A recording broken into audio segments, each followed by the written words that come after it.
Hope everyone is having a great, engaged 2023. We are very excited for this topic on what AI means for IC teams. My name is Chris Keefe, Chief Product Officer at Populo, and I'm joined by Jared Curtis, Senior Director of Corporate Communications at Maximus. Jared and Maximus have been doing some very exciting things with AI, and I think you're going to love the discussion today. Welcome, Jared. Thank you. Appreciate it. So AI is everywhere right now.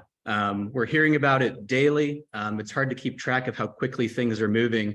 What do you think the biggest opportunities are that you're seeing with AI for IC teams? Yeah, I think the biggest things that IC teams can look at for artificial intelligence is really understanding what it is. There's so much talk of artificial intelligence at the moment that it's important for IC teams to really understand what it is and what it isn't, and look through the lens of what it can do for you. It is not this all-knowing product that's going to give you accurate information each and every time.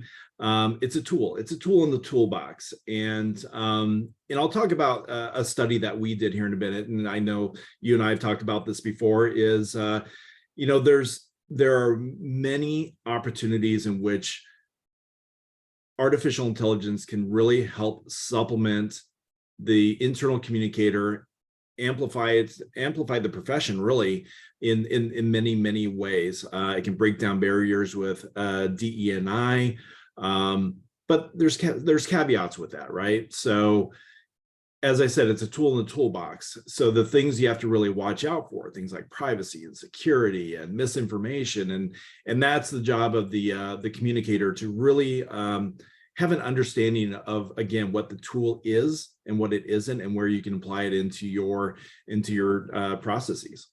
Yeah, absolutely. Well, I love the way that you describe it as a tool in the toolbox, because it truly is. It can accelerate, it can improve productivity.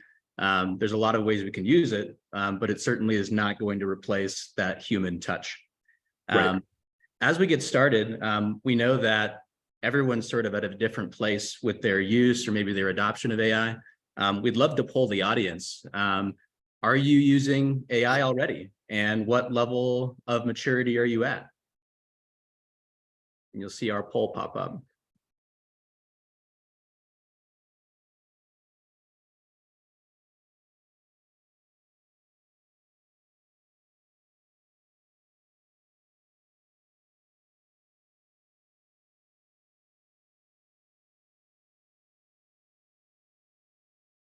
All right.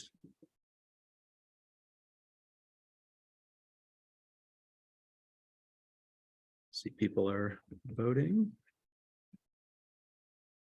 Yeah, I'm really interested in seeing how people respond to this. I think, while people are answering, I'll add a little side note to this is, I was at a conference last month, and I was in a room about 150 people and asked kind of really the same question. And it's, I think, to your point, a lot of people are in different stages of this, and there are some that are just getting started. There are some that haven't even explored it, or there are people that like us that really have started to integrate it in with their processes and making the content, trying to make the content better, or using it for ideation. Yeah, absolutely. Well, I think, based on what we're seeing so far, people definitely are at different phases of their use.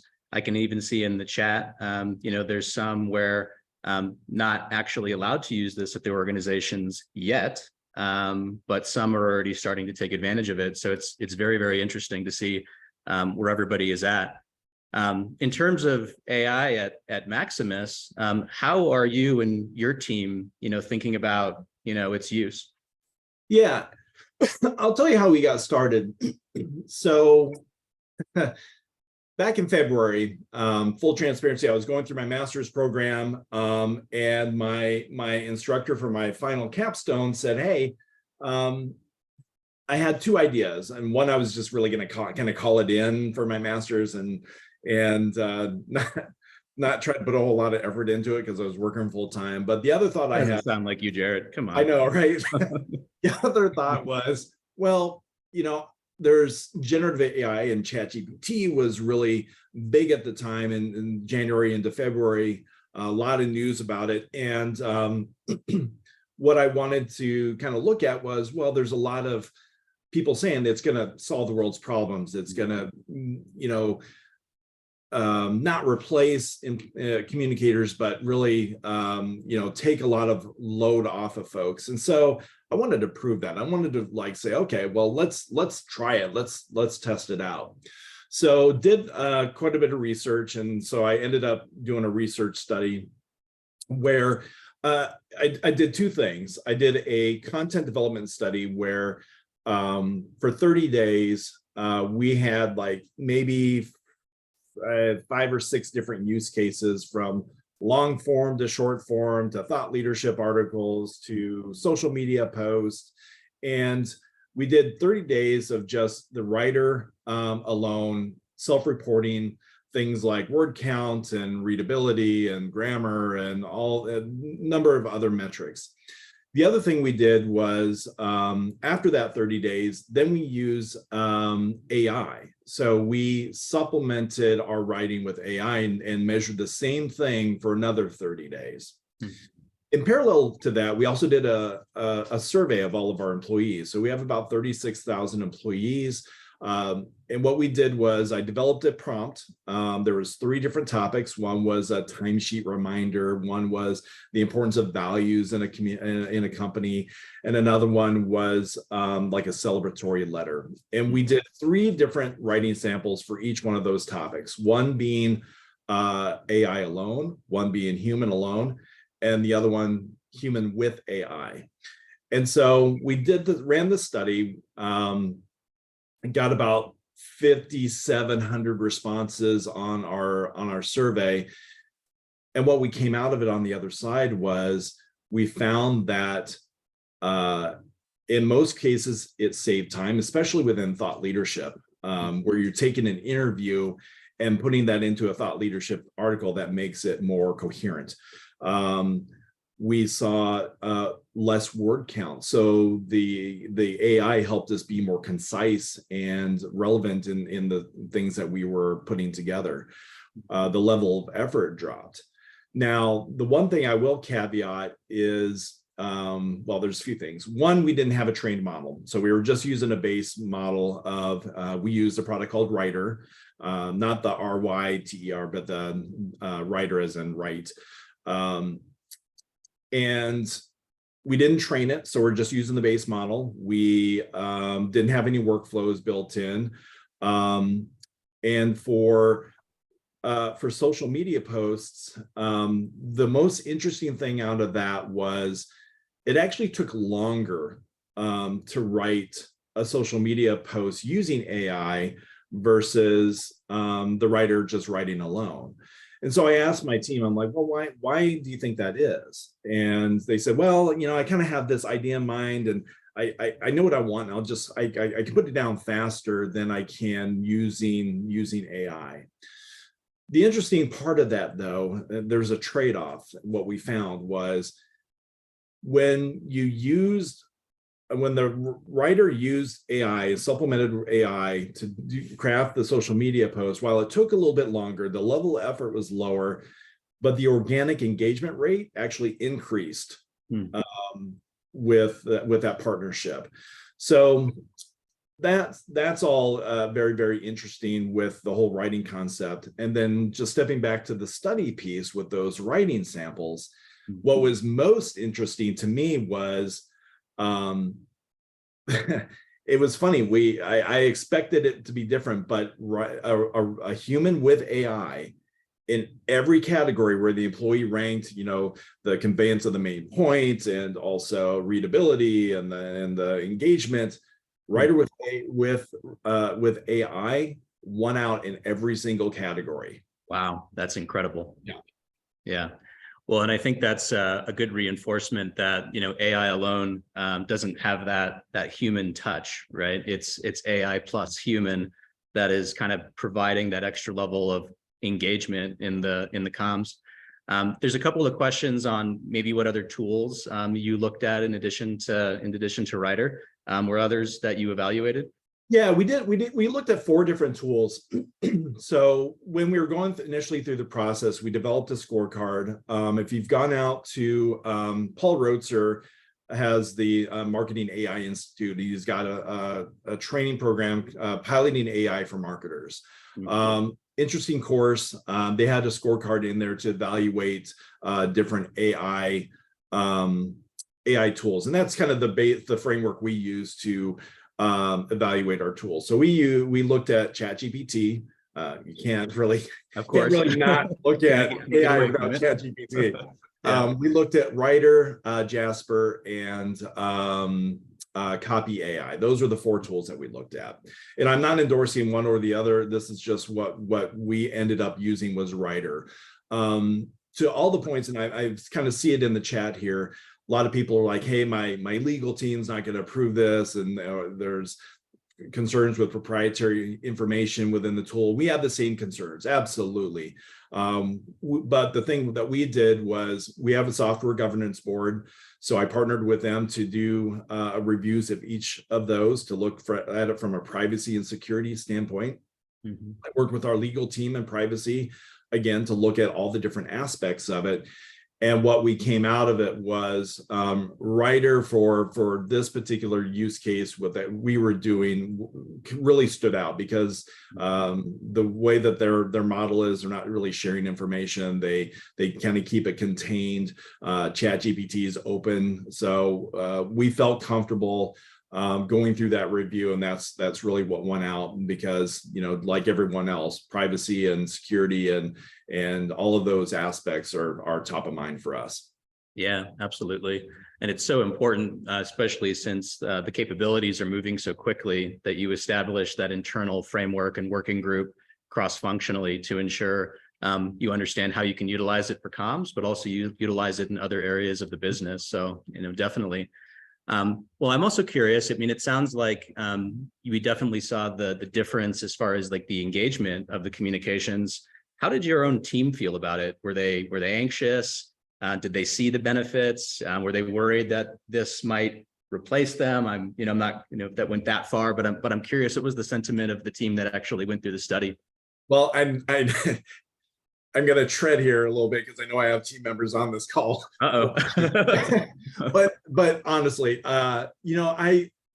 the one thing that my team and I have really kind of come to understand is we've got to continually innovate, right? We've got to keep up and look for new opportunities for us to really step up our game and stay current with the technology that's out there. And I will say all the team members were very, very open to this. In fact, a lot of them were very excited. And they will joke that, robots are kind of taking over the world, or they're my robots. But the thing that we came out of it is really that understanding of what the tool is and what it isn't, as I said before, and the ideation that comes with it. Sometimes you kind of get stuck where you might sit there for an hour or so trying to come up with the perfect type of idea to create a campaign or something to that effect. Where if you just plug it into that tool, it will give you ideas, and that really gets the creative juices flowing to get you to a place much, much quicker than you would maybe alone. That's not always the case, but it does help. But I will say from really this point forward, it's we use it every day. Now, one of the things that we did develop was a code of ethics. So normally we follow the IEBC, it's the International Business Association of Communicators. They have a standard code of ethics which we follow. We're all members of that. Right. But what I wanted to do is go one step further, is create a supplement to that, or addition to that, is a code of ethics that's related specifically to generative AI. So the things that you would normally put in there is like, you're not going to you're always going to provide oversight of the content that's put out, because the tools will hallucinate or give misinformation. You got to have that human element to be that gatekeeper. You also need to ensure that you're not putting in those proprietary or PII or PHI into the tool and keep it safe. But the most important component of all of this that I made sure that it was in our code of ethics is no matter how we're using artificial intelligence, is we will always preserve that the human relationship and those connections, because machines lack empathy. They can fake it, but it really takes that human touch to really understand what our audience need and want, and we have to maintain that personal connection. Yeah, absolutely. And it really needs to be the communicator, your team that decides, that has control over that final outcome. And we've seen it, and we've seen some of those horror stories out there. AI can show some bias, or it can be wrong sometimes. And so you really must have that AI plus human approach to how you're doing things. You've mentioned like time savings or productivity a couple times. Like, how much productivity do you think was gained by your team, like on average, when creating or editing or trying to summarize the communications that are being created? Yeah, you probably saw my hand switch over to a screen I have up here, because I have the data, and I want to make sure that I'm good on the data. Is with taking long form to short form. So we use your product. Full disclosure, we use Populo. Thank you. You're welcome. As part of that, we have also feeds, which gives you a feed of communications into Teams and SharePoint. And one of the things that we do is we've got the email component of that, but you want to also summarize that into a feed that's a much shorter content. Mm-hmm. We found a little bit of time savings there. I think the reason we didn't see a lot of time savings is because, when the communicator is drafting it up and putting that into short form, they kind of already have it. They're just copying and pasting content out of there. So from that aspect, we probably saw maybe, around a minute or so of savings with that. Mm. Where we saw the most was within thought leadership.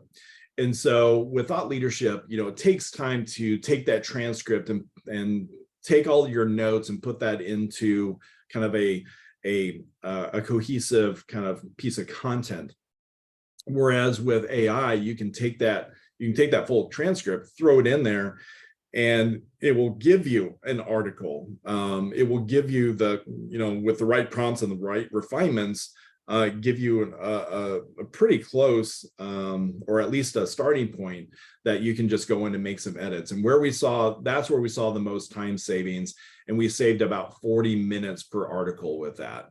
So if you think of like it took about an hour or so for kind of putting that all together, it dropped down to like half an hour. So there's a significant amount of time savings in the level of effort, obviously, but it's not only just not just the time savings, it's a reduction of your word count. It is the less level of effort, and you're not sacrificing any of the tone style or grammar, because it's doing that grammar and spelling checks along the way. So you're saving a lot of time there. Yeah, absolutely. I know when we talked about some of the details, it was upwards of 2 to 3 times, accelerated productivity, getting to that point. And, at Populo, there's a few questions on, how we're thinking about AI in our platform. And, that's definitely where we intend to start. And we have some exciting, things coming in the second half of the year where, some of these things like the accelerating the generation of a title based on the content, maybe moving that into what the notification looks like on a mobile device. Taking what you described and summarizing it and transforming it for different channels. So if you're starting with an article and need to turn that into a mobile post, or maybe even a very short digital signage, impression, these are the types of tools that we're going to be bringing forward that are all of those time-saving kind of accelerators, to getting to that final outcome. Yeah, and I think that's important, right? Because I saw in the chat, well, we're kind of dabbling, we got security, we've got all these things. I think it's important to note, you and many others, generative AI is going to be ingrained into the tools we use. If people are using Grammarly, that technically is a form of artificial intelligence as it stands today, but now they have Grammarly Go. Microsoft is going to has Copilot. There are so many tools now that are going to be available to the communicator that it's here. And if you don't start looking at it today, and this is what I recommend to all the professionals, if you're not looking at generative AI today, you should, because it's here. And if you don't, you're going to get left behind. And I think it's just important to understand, the capabilities and where it's going to go, because it's going to go far.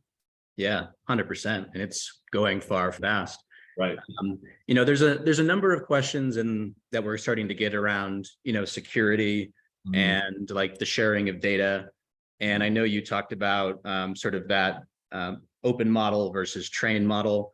How do you think about security and AI and Maximus that has gotten you to the point you're at right now?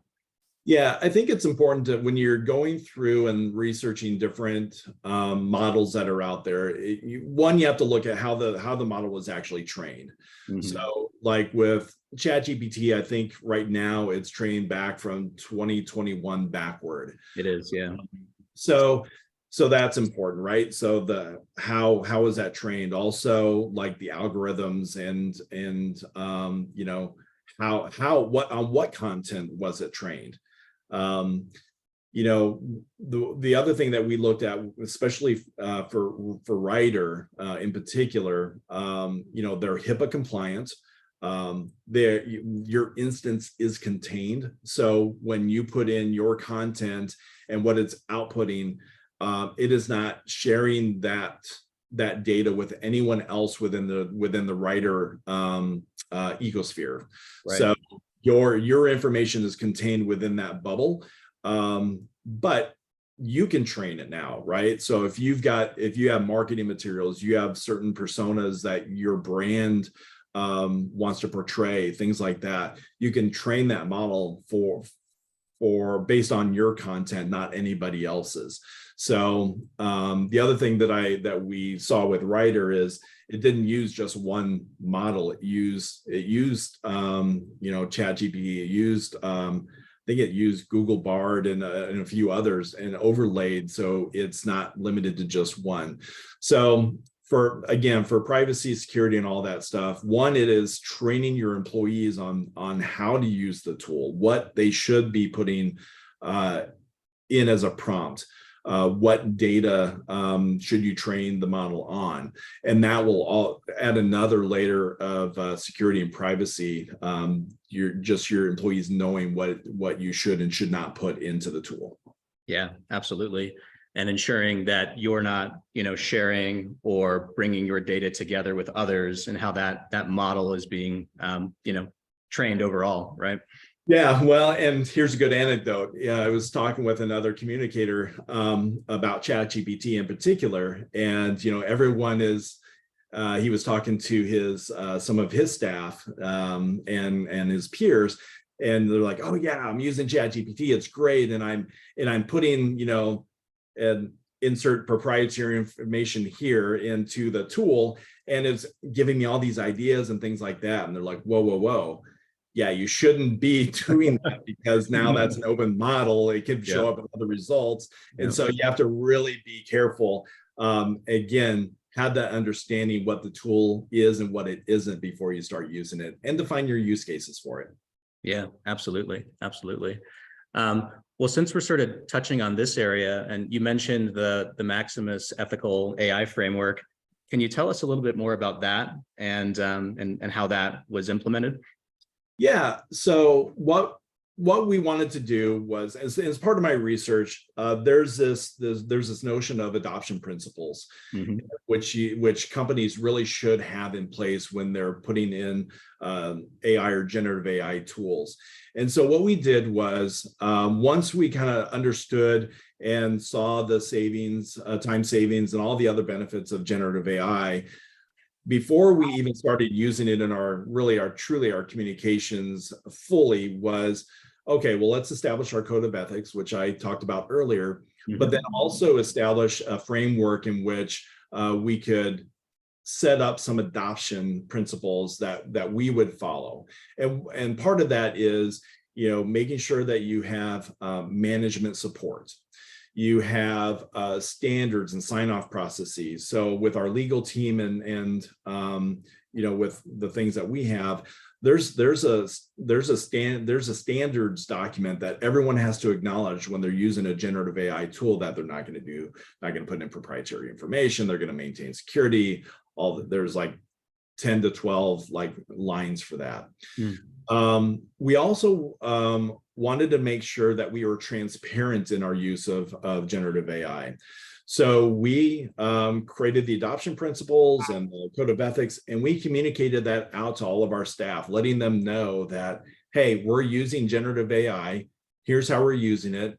Here's all the documents that you can go out and review. It shows our code of ethics and shows our adoption principles. And then we put a disclaimer we have a disclaimer in every single communication today that says, hey, this communication, we might have used generative AI to help craft it, but there is also a human that really reviews and ensures the content is accurate and all those things. And if you want to review our documents, go out here.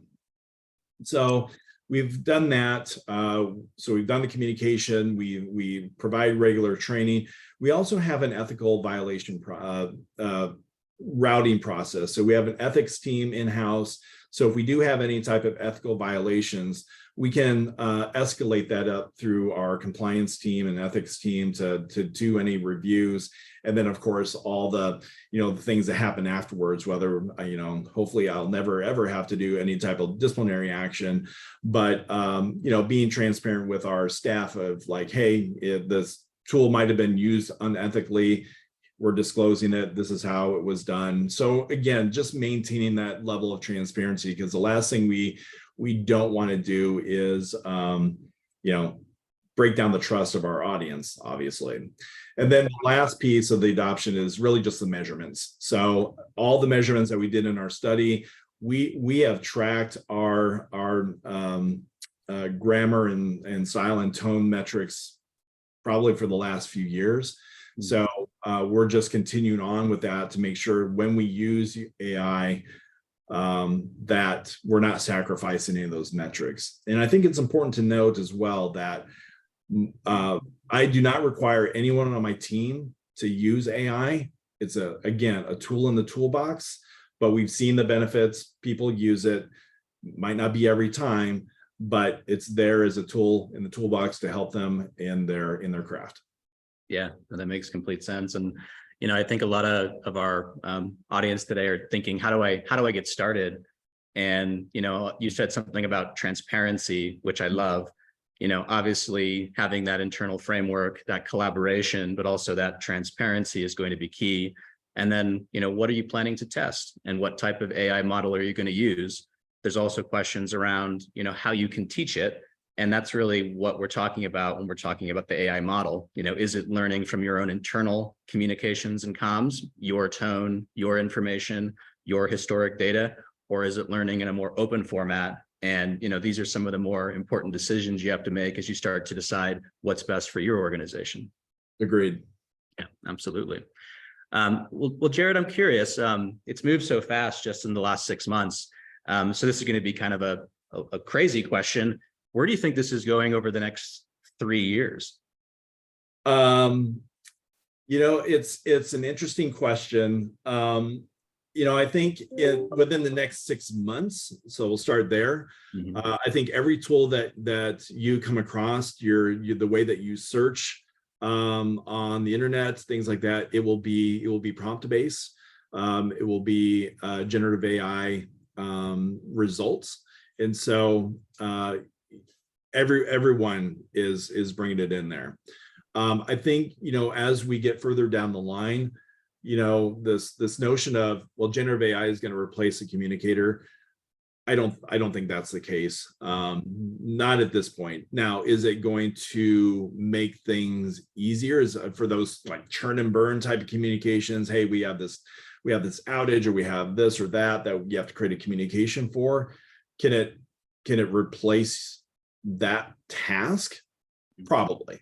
I mean, it's getting to a place where, as it keeps refining and getting better, I think it will get there.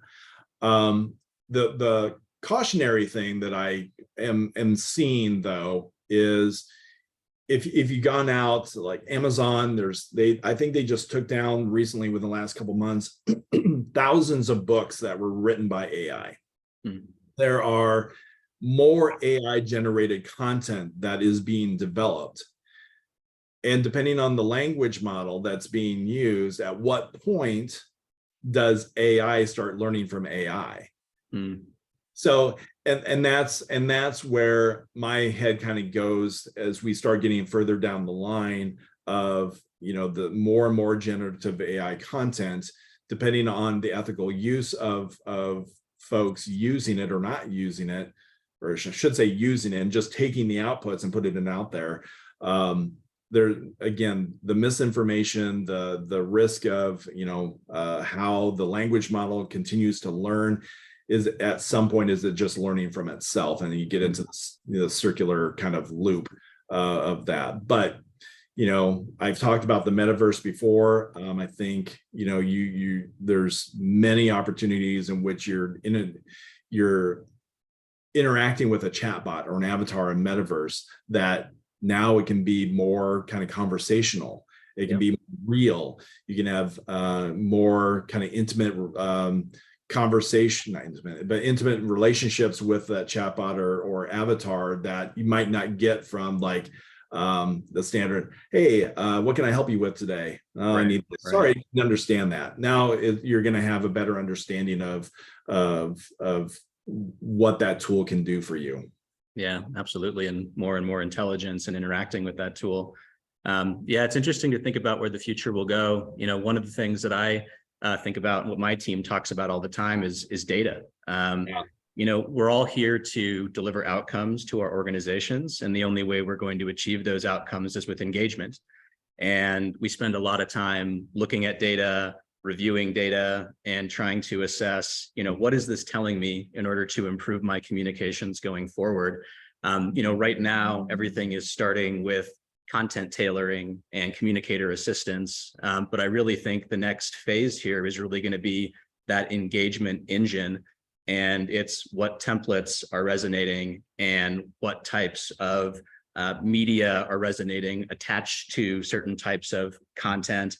And instead of just providing recommendations, actually generating and formatting recommendations for you at every phase of your workflow, whether you're starting at the basics, just creating maybe a digital signage template, or you're doing some of that tailoring or beyond, where you truly have that intelligence in everything that you're doing. And like you said, it's a conversational intelligence where the recommendations are good, but you're also able to converse with that.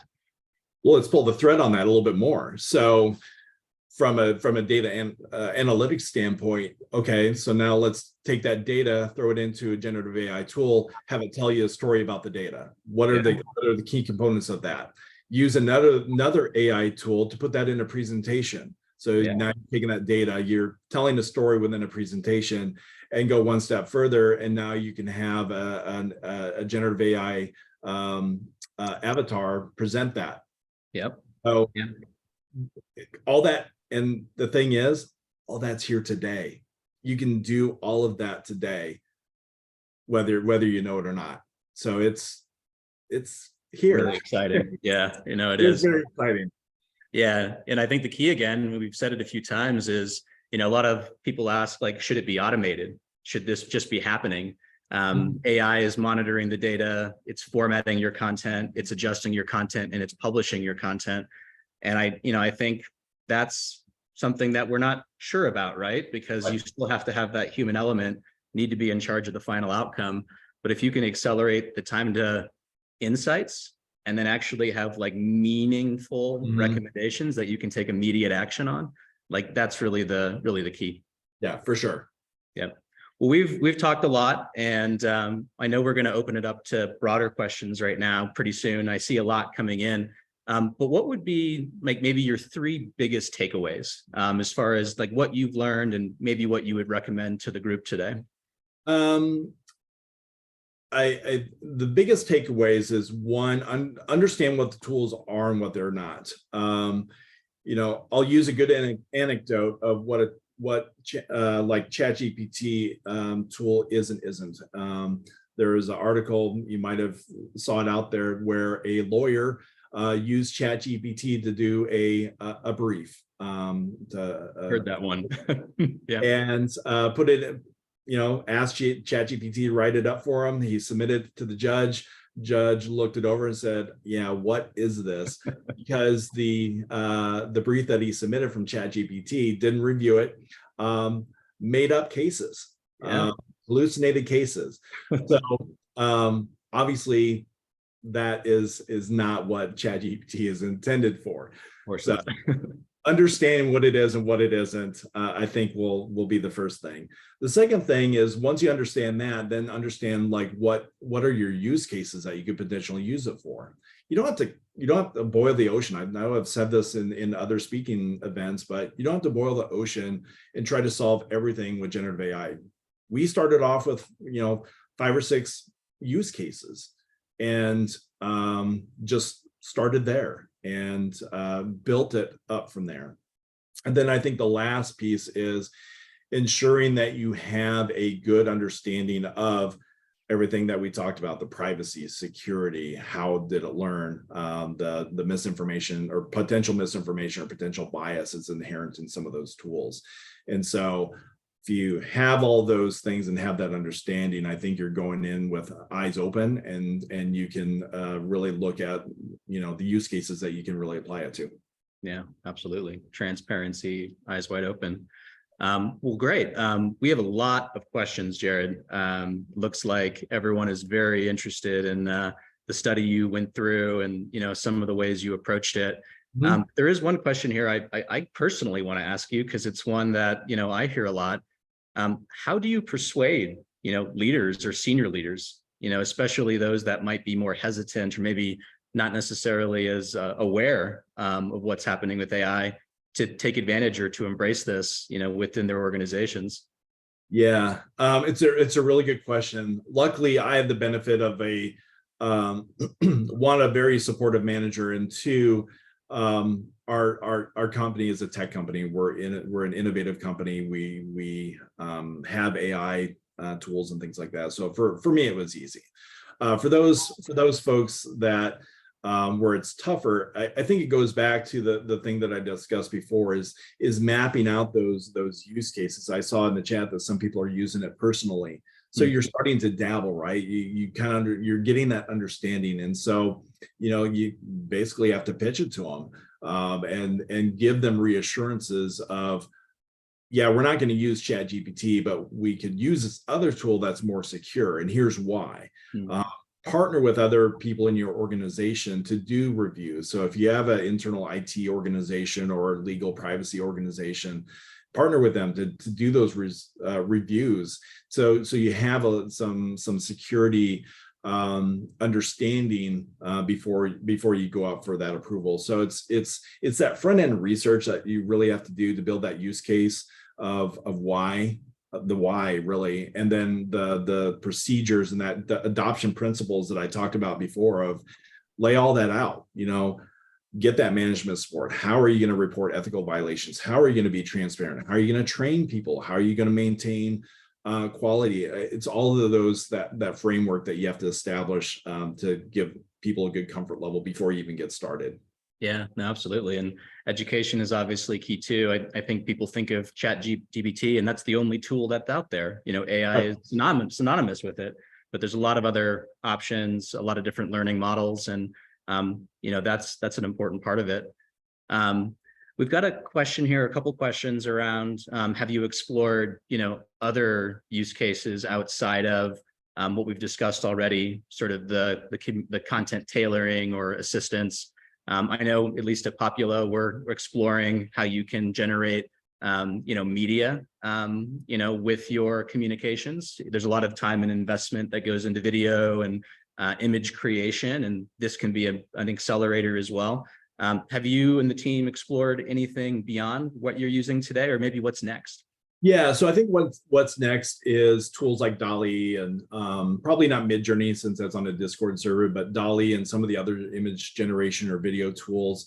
We're looking at a product called Cynthia. It's now I can't pronounce it quite right. I'll put it in the chat, but it's a tool that gets you to create an avatar that you can then you can put in text and it will have a virtual person deliver the content. Yeah, I think all of those are some things that we're looking at. I know there's a PowerPoint, another tool that's out there that will automatically generate some things. I don't have that name in front of me, but I say all that because I'll give you a good example of why the using ChatGPT and also an image creator that will help break down some of those barriers really in terms of DE&I or inclusivity within some of your communications or even marketing materials. Is I spoke about this topic at another event last month, and there was someone after me that did a live session with ChatGPT, and they brought someone up on stage and said, hey, tell me one of your problems that you're trying to solve for. And they said, well, we're trying to do this program, and it involves the Latino community, and we're trying to get them to really get vaccinated. We just on the vaccinations, it's really tough for this community. And so in that live session, using prompts and refinements within 10 or 15 minutes, got ideas, got a campaign, got images, because with the Latino or Latinx community, it's all about family. And so without really any prompts about that, it created images that showed community and family. So what that tells me then is, from a DE&I standpoint, or maybe an area that someone's not overly knowledgeable at, you can use these tools to now break down some of those barriers that you wouldn't otherwise know. Now, of course, you would have to validate and get that human component to validate all those things so you're not spreading information. But at least now you can translate things very easily. You can create content that's meaningful and really start to explore areas that you might not be otherwise knowledgeable of. Yeah, absolutely. Well, I know we're close on time, so I'm going to maybe ask you one more question, and I'm going to bring a few together. All of this is so new, and it's pretty amazing what Maximus and you've been able to do in a short amount of time. And people are asking, like, is there parts of your study that are available? Are there any templates that might be out there that we can get started with? Like, what materials can we maybe take advantage of in order to, kind of accelerate where we're at the moment? I would say yes, quite yet. So yes, I'd say yes, but anyone, anyone can reach out to me on LinkedIn. Happy to share information. I do have some LinkedIn posts out there that do talk about some of these things. I'm happy to share with whatever we have. We're building out a case study right now based off of